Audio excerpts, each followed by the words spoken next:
Hey everyone, I'm Dave with Beast Made Reviews and welcome to another unboxing here. Kind of weird gear is what I call it. I get a lot of products throughout the year. Some things I buy, some things are just sent to me, but not everything can make it into a video right away. So this is kind of where I can go over a kind of unboxing haul, first impressions style video where I can talk about one of these things without going into a whole lot of detail. Some of these things aren't really that weird. Coffee, not that weird, but some of the stuff is weird. So let me see here. What do you want to see? It's not the coffee. You'll see that in a little bit. It's not this, or this, and it's not that. I know what you want to see. You want to see what this weird donut thing is. And as I've mentioned before, this is not going to be an in-depth video on all these products. So if you want more, definitely go and check them out down below. I have some affiliate links if you're interested in any of these things. Definitely go check those out below. Those will help support the channel, and I always really appreciate that. Thank you so much. Okay, so this right here, I didn't even know these existed, but it makes so much sense that they do. And this brand, I don't know if they're a legitimate brand or if it's just a cheap brand on Amazon, because this is where I got it from. I got it on Amazon. Anyway, this is just a watch container. Just holds a watch for travel. It's like a travel case for a watch. And this makes so much sense. I don't know why I've never heard of these before. But if you're into watches and you want to kind of take your maybe more than one watch and carry it safely, this is the perfect way to do it. On the outside, it's actually pretty like almost a hard shell. It's not really a hard shell. You could probably dent it if you really wanted to, but it's very stiff. It feels kind of like canvas, but I don't think it is. It's kind of like a nylon weave or something. Definitely a man-made material. And on the inside, it's all soft and cushy. Got some foam on the inside. Let me put a watch in there and show you. All right, here we go. Let's get this out of the way. This is a lum-tec I got a few years ago, and this is one of my favorite watches. I love this watch. As you can see, it's not really working right now. I need to replace the battery, and I got to do some other things as well. I'm gonna have to clean it out. I love this watch. Made in America, in Ohio. Such a great military style watch. Man, incredible lume on this. Okay, it's not about the watch, but I love this watch. Just love the legibility. Anyway, easy enough. You just kind of shove it in there. If there's space, you put the foam in there. If there's not, you don't. Pretty easy. If it doesn't fit one way, it'll fit another way. Like it's thicker on that end. Oops, sticking its tongue out. There you go. Even has a little carabiner, so you can go climbing with it. Don't do that. But yeah, simple enough. Just keeps it safe from bumps and scrapes if you want to carry it around. Pretty cool. And yeah, definitely check out lum-tec. Amazing watches. I can't wait to get this battery replaced. I really want to wear this again. Of course, I've said it 100 times. Watch content coming. You're going to start seeing that pretty soon. So yeah, there's the donut. All right. Let's go ahead and talk about this. This is Cooper's Cask Coffee. And they're out of New England, and they're making really good coffee. This company, a representative of this company, reached out to me and asked me if I wanted to try their coffee. And of course I said yes. I got to say yes to coffee. Love coffee. This one obviously is a cold brew blend. I have a cold brew pitcher, and it's really easy to make, but one of the things I don't like about cold brew is that it just takes so much coffee to make. And that's kind of why I like this right here. You just get so much coffee in this. 16 ounces and really high quality coffee at that. Guatemala, single origin. Has the tasting notes on here. Smooth, sweet with taste of milk chocolate, creamy caramel, and a hint of orange. That sounds delicious. I can't wait to try this. So this looks really excellent. But they also sent me a couple of other ones to try, which I'm really excited about. And these are what they sent right here. Now, what's funny about this is that after they sent this, I realized that I had already tried them before. I got some of these as a gift, and I was thrilled about them. And I didn't even know that this style of coffee existed, but they have barrel-aged coffees. So this one is bourbon barrel aged, of course, aged in bourbon barrels. And it shows this is Columbia single origin, the roast, medium dark roast with notes of rustic sweetness, hints of cocoa, dark fruit notes with a bourbon finish. And I don't remember what each of them was like, but I remember really liking this brand so much. I really like this barrel aged series. This one right here, malt whiskey barrel aged. Medium dark roast again, Sumatra single origin. So they're pairing the beans with certain barrel aged flavors. And I'm assuming that's to bring out certain flavors in the coffee. Notes here, woody earth, tobacco, tropical fruits, vanilla, and caramel. Really excited about that. This one is their rum barrel aged, a Rwandan single origin, medium roast. Tasting notes, caramelized sugar, red raisins, molasses, rich cocoa, baking spices, vanilla, and oak. That sounds amazing. I don't think I tried the rum barrel aged before. I think I tried a couple of other ones. I believe one of them was the bourbon barrel aged. Next one here, the rye whiskey barrel aged. I do really like rye whiskey, so I'm excited about this one. Medium light roast, Ethiopia single origin. Tasting notes, peach jam, strawberries, red raw honey, and Dutch chocolate. Man, I am excited about this. I love good coffee, and I do not like cheap coffee. So this might not be a recommendation for every single person. I understand. For me, though, whenever I drink coffee, I just want the best. I can't stand cheap coffee, and I just want something that is fresh, that tastes really excellent, and maybe even tastes a little bit different. And this is really, really good. As I've said, I don't remember which ones I've tried from Cooper's Cask, but I do remember really loving the barrel-aged series. So yeah, excited about this, excited about the cold brew. Definitely check out Cooper's Cask coffee. Really excellent. Maybe I should make a coffee video. What do you think? Let me know. All right, let's talk about this real quick. I just got this one not too long ago, about a week or two ago. This one is Big Sally's Diary Cigar Edition. Essentially, it is a cigar notebook. I think it's no secret that I enjoy cigars from time to time. I've talked about them a little bit on this channel, more on my other channel, BMR2, and the owner of this company reached out to me and wanted to send this to me, and they said that it was the best cigar notebook out there. I do actually really like notebooks in general, and I also like notebooks, especially when tasting a cigar, just writing down notes and thoughts. Even if I'm not reviewing it, I do actually like just writing stuff down. It's just a fun process for me personally. But whenever I got this in the mail, I just realized this is probably as far as this is going to go on my channel. I just don't think this is a really good notebook for most people with cigars. For one, the format is really weird. It's a pretty small notebook. That's not the biggest problem though. I don't mind small notebooks. If it's small and it maximizes the space on the inside, that's fine. But then it's really thick as well.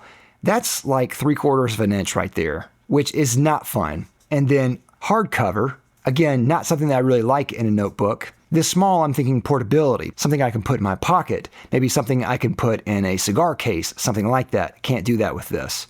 And then maybe the worst part though is just the layout. First of all, it doesn't lie flat. That's a big no-no with notebooks in my opinion. You really want a notebook that lies flat. This one just wants to not do what you want to do, which means it's always going to close on you. I don't like that. The log itself and the layout of the pages, not great, but it doesn't make a lot of use of the space that it has. For instance, look at these large margins on the side.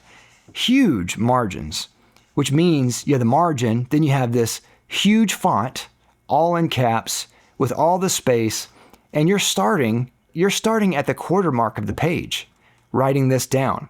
So you don't have a lot of space. Then a lot of the content of the actual page is not something that I'm really interested in. The shade of the cigar, not interested in it. The raw smell, maybe a little bit, but not really this much. Like ash durability, and then buy again, I don't think that's important in a little notebook. You do get a little note section right here, but then again, it's not much. And then the sizing of the lines just isn't great. Even the paper is not great.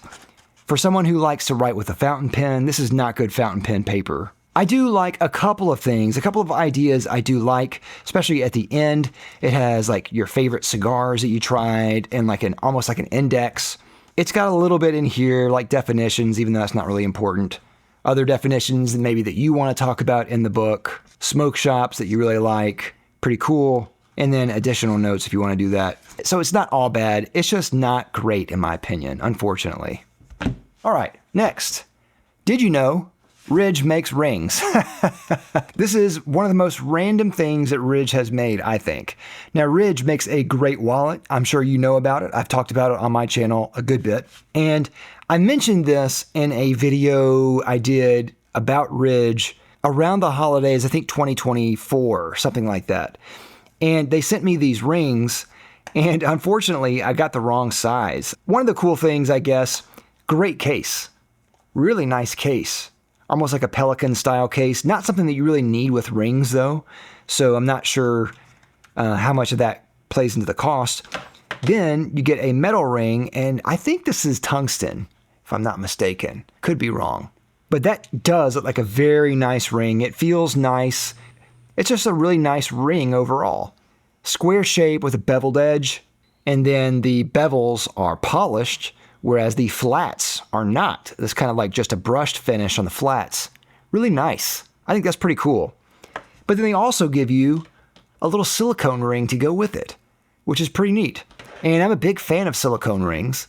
I really like them, especially if you want to maybe work out, if you're working with your hands, heavy equipment, machinery, guitar even. I think it's really great for that. And this even has a little bit of grooves on the inside to kind of wick away sweat and airflow and that kind of thing. Overall, I think it's really nice. The silicone ring fits just fine, but the tungsten one, for whatever reason, just doesn't. I don't want to get it stuck. Yeah, there you go. I should have got a different size, but you know, whatever. But that I think is pretty cool. It is pretty random, and I don't actually know how well these did with Ridge. As random as it is, Ridge did a good job. All right, next, we're going to talk about D'Addario. Now, D'Addario reached out to me not too long ago, and they wanted to send me a little package that they had. And I really like D'Addario. I'm a guitar player. I've played with D'Addario off and on for a long time. For a long, long time, many, many years, I was playing Elixir strings. And in a video I did comparing coated strings, I compared some of the coated strings from D'Addario, Elixir, and a lot of other brands as well. What I came away with was that D'Addario just makes the type of strings that I want. And Elixir, as good as they are, just were not as good as the D'Addario coated strings. So D'Addario, I guess they saw that video, and they wanted to send me a strap, and they wanted to send me some strings as well. And they sent me some of their NYXL and their XS and their XT. I forget the actual name. It's either the XS or the XT, which is my favorite. It's the white package. Both of them were great, but I think the white package is probably my favorite. And then they sent me this strap. And this strap, you know, it's a black strap. It's not my favorite in the world, but what I really like about it, it has a strap lock built in. Really ingenious idea here. You hook this in around your strap, and then this little ledge right here goes over your strap button and locks it in place, preventing it from coming off. Really great idea from them. I think that's brilliant. I'm not a huge fan of strap locks like the Schaller or the Dunlop strap locks. I'm just not a big fan of those. I've seen them come off of a strap before, so I usually never use them. I just don't think they're 100% reliable. But this is a cool idea. Really cool from them.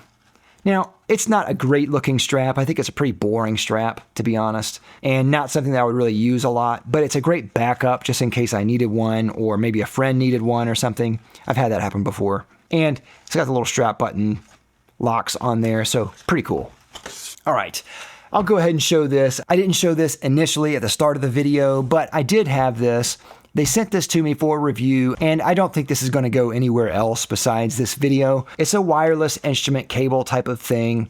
It is okay, but it's really clunky, and it looks like it's cheaply made. You can change channels on there if you get any interference at all. You got a transmitter, and then you got a receiver. The transmitter obviously goes on your guitar. The receiver goes on your amp. I do like that they're labeled both with the words and with pictures on there so you know where they go. For me personally, I just don't think I would use this that much.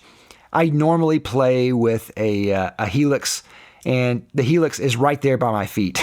So it's literally just guitar into a cord into the Helix. I don't need something that plugs up, 15 feet, 30, 80 feet away. And if I did, I don't know if I would use this. I would probably use maybe something better than this. But it is very inexpensive. If you wanted to plug in your house or something and you wanted to play wireless, I think go ahead. Go ahead and try it out.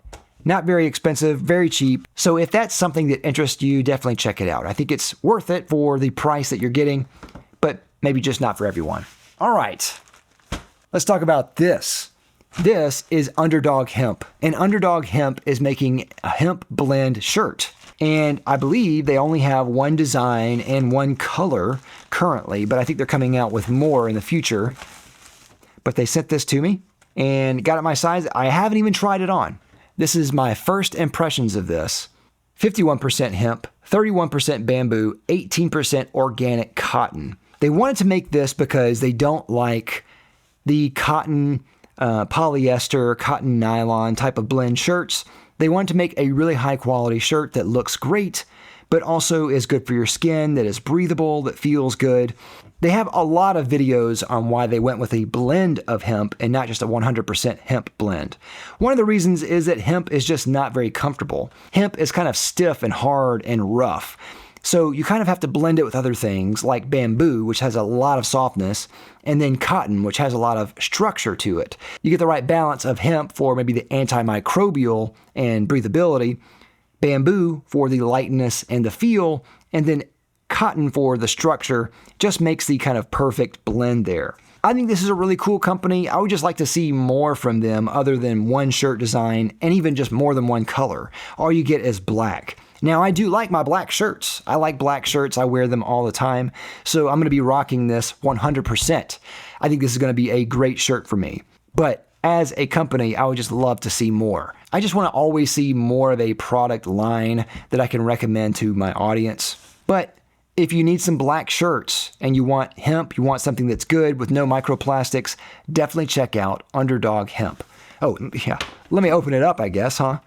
Really cool. You can see that the construction is really nice. There's the collar. This one is short sleeve. It's got a nice weight to it. It's not super light, and I would say it's not super heavy either. It is more of a medium weight type of t-shirt. It has a nice feel to it. It feels like a cotton shirt to me, but it does have a little bit of the kind of texture that you might find in a hemp shirt, but it's hard to tell. I don't think that you would be able to say this is a hemp shirt if you didn't know it. I think this just looks like a black cotton shirt. But overall, I think this is going to be a great shirt. Definitely check out Underdog Hemp. And that is all I have. Thank you again for watching. Let me know what you think down below. And of course, if you're interested in any of these, definitely check out the links down below. If you want to watch more in this series, you can go up there and go check out a playlist. Just some relaxing unboxings for you. Thank you again. I'll see you next time. I'm Dave with Beast Made Reviews.